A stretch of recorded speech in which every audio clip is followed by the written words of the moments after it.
خاور عباس صاحب پوچھتے ہیں کہ اگر کوئی بندہ بینک سے قرض لینے کے لیے مجھے اپنے ساتھ لے جائے کہ ضمانت دے دو تو کیا اس کی مدد کرنی چاہیے، ضمانت دینی چاہیے یا نہیں؟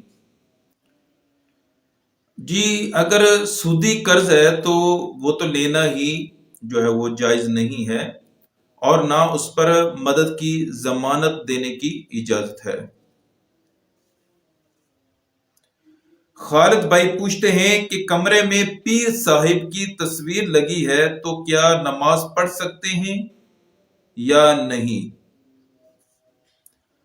پہلی بات کہ کمرے میں تصویر لگانا ہی گناہ ہے، چاہے پیر صاحب کی ہے یا والدین کی ہے، دادا دادی کی ہے، کسی کی بھی ہے، تو یہ تصویر لگانا ہی کمرے میں جائز نہیں ہے۔ دوسری بات، وہاں نماز نہیں پڑھنی چاہیے، اگر پڑھ لی وہ نماز دوبارہ پڑھنا واجب ہے۔